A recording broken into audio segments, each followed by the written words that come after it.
আইসকের আজকের এপিসোড একটু ভিন্ন রকম হবে। নর্মালি আমি কোনো স্টুডিওতে বসে কথাবার্তা বলি, বাট আজকে আমরা রয়েছি বাংলাদেশে একটা রেস্টুরেন্ট যেটা হচ্ছে জমজম।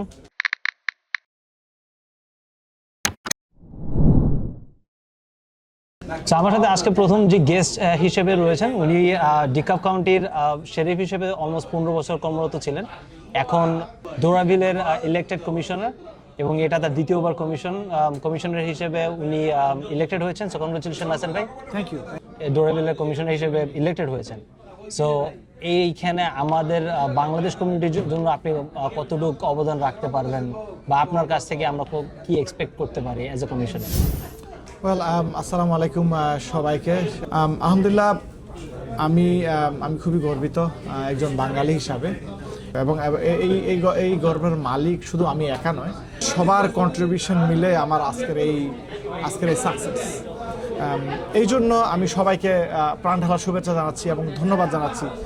কিভাবে হেল্প করতে পারবো আমাদের কমিউনিটিতে অনেক ধরনের সমস্যা আছে। আমাদের দেশিরা বিভিন্ন রকম সমস্যা নিয়ে জর্জরিত।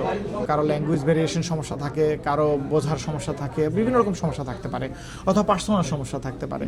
But I will try my best of my ability to help our community, our anybody they have any type of situation, they can come to me and আমি তাদেরকে অ্যাডভাইস করব আমার যতটুকু নলেজ আল্লাহ আমাকে দিয়েছে সেই নলেজের মাধ্যমে আমি তাদেরকে হেল্প করব।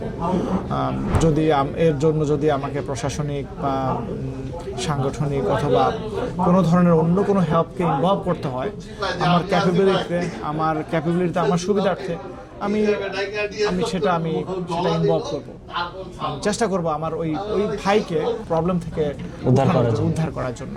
এটা আমার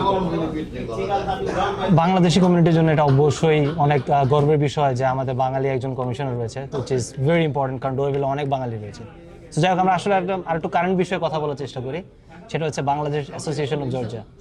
তো বাংলাদেশ অ্যাসোসিয়েশন অফ জর্জিয়ার ইলেকশন হচ্ছে, আপনি কি কোনো পার্টিকুলার প্যানেলকে সাপোর্ট করছেন, অথবা যদি ইলেকশন হয় আপনার ইলেকশন নিয়ে কোন ধরনের এক্সপেকটেশন আছে? আমি চাই যে যোগ্য ব্যক্তি ইলেক্টেড হোক। দুটো প্যানেলের সবাইকে আমি যোগ্য মনে করি। তারা যোগ্য যদি না হতো তারা অবশ্যই ইলেকশনে আসতো। সো আমি সবাইকে রিকোয়েস্ট করব যে আপনারা আপনাদের যোগ্য ব্যক্তি বেছে নিন, কিন্তু মাস্ট সবাই যাতে তাদের ভোটাধিকারটা প্রয়োগ করে।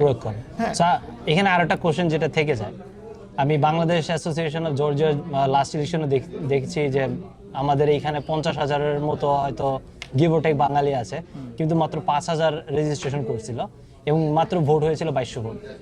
তো যেটা দেখে বোঝা যায় যে কারণ এটা লেস দেন 0.1%-এর নিচে মানুষ ভোট দিতে আসতেছে। তার কারণটা হচ্ছে যে হয়তো তারা ওই বাংলাদেশ অ্যাসোসিয়েশন অফ জর্জিয়ার সাথে কানেক্ট করতে পারতেছে না। তো আপনার কি মনে হয় যে এই পরবর্তী যে ইলেকশন হচ্ছে, যারা প্যানেল হিসেবে আসছে বা যারা বিজয়ী হতে পারে, তাদের কি করা উচিত যাতে বাংলাদেশ কমিউনিটি কমফোর্টেবল ফিল করে যে না ঠিক আছে, আমি যদি বাংলাদেশ অ্যাসোসিয়েশন অফ জর্জিয়ার সাথে কানেক্টেড থাকি, then maybe I will be benefited?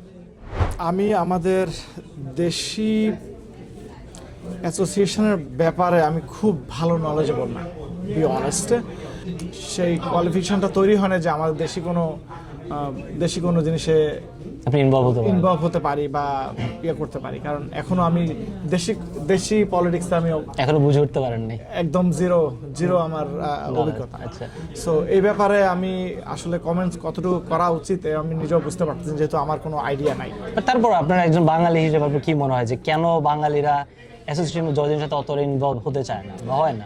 আসলে আমাদের দেশি মানুষরা ওনারা ভোট দিতে শুধু দেশি ইলেকশনে না, ওনারা বিদেশি ইলেকশনে যেখানে আছেন, যেখানে থাকেন, সেই দেশের ইলেকশনে ওনারা ইনভলভ হতে চায় না। স্টেট অফ জর্জিয়াতে মনে হয় জোরে গেলে 500-700 মানুষ ভোট দেয়, কিন্তু এটা হচ্ছে যে খুবই দুঃখজনক। আমি মনে করি আমাদের যারা আমেরিকাতে থাকেন, যারা আমেরিকাতে লিগালি ভোট দিতে পারেন, তাদের সবাইকে ইনভলভ হওয়া উচিত ভোট দেওয়ার জন্য। আপনার প্রত্যেকটা যার সিটিতে, আমি বলি না যে আমার সিটিতে থাকতে হবে, আমাকে ভোট দিতে হবে, আপনি যেখানে থাকেন না কেন আপনার ভোটাধিকার প্রয়োগ করা উচিত এবং করেন। বটম লেভেলে আমাদের সিটি ইলেকশনগুলোতে ওরা যেভাবে ইনভলভ হয়, মানে যে নির্দেশনাগুলো তৈরি করে, এটা ডিরেক্টলি আপনাকে হিট করে বা আপনাকে ফাইন্যান্সিয়ালি হিট করে, আপনার দৈনন্দিন জীবনে হিট করে। সো এই জন্য আমি আমাদের দেশে প্রত্যেকটা মানুষকে খুবই খুবই আকুলভাবে আবেদন করব যে আপনারা প্লিজ আপনারা বিদেশি ইলেকশনের সাথে ইনভলভ হন, ভোট দিতে যান, রেজিস্টার করেন, ভোট দিতে যান। তার সাথে সাথে আমাদের যে বাঙালি ইলেকশন হচ্ছে সেখানে ইনভলভ হন, আপনি যোগ্য ব্যক্তিকে সিলেক্ট করেন যারা ভালো নির্বাচনী ইশতেহার দিয়েছে, সে যেই হোক, আপনি যাকে ভালো মনে করেন। আমি বলি এ গ্রুপ অর বে গ্রুপ, যেটাই আপনার জন্য ভালো মনে করেন, আপনি যাকে যোগ্য মনে করেন তার প্লিজ ভোট দেন, ভোট দিয়ে তাকে আনেন এবং তাকে জিজ্ঞেস করেন সে কি করবে এবং সেই জিনিসটা আপনি ওনার থেকে বুঝে নেন। সো লাস্ট কোশ্চেন আপনার জন্য, সেটা হচ্ছে শামীম শান্ত প্যানেল আর হচ্ছে হাসান রুফ বাবুল হাসান প্যানেল, দুইটা প্যানেল এবার ইলেকশনে লড়াই করছে। সো আপনাদের আপনার কি দুই প্যানেলকে কিছু বলার আছে কিনা ইলেকশনের প্রতি? দুটো প্যানেলই নিঃসন্দেহে যোগ্য এবং আমি আমাদের দেশে যারা আছে, যারা জর্জিয়াতে থাকে, জর্জিয়াতে আছেন, যে দূর দূরান্ত জর্জিয়া শুধু কাছে, শুধু লোকাল এরিয়া না, যারা দূর দূরান্তে আছেন তারা আপনারা প্লিজ অনুগ্রহ করে আপনার যোগ্য প্রার্থীকে বেছে নিন। আপনারা বেসড অন দ্যাট যারা কমিটির সাথে মোস্ট ইনভলভ তাদেরকেই পিক করেন, সে যেই হোক। বাট আমি সবাইকে সাজেস্ট করি আপনারা এসে ভোট দিবেন এবং যোগ্য ব্যক্তিকে বেছে নেবেন। আচ্ছা ভাই, থ্যাংক ইউ ভেরি মাচ আমার প্রথম গেস্ট হওয়ার জন্য। কংগ্রেচুলেশন আপনার ইলেকশনের উইনিং এর জন্য এবং hopefully I'll see you soon. Okay, thank you very much.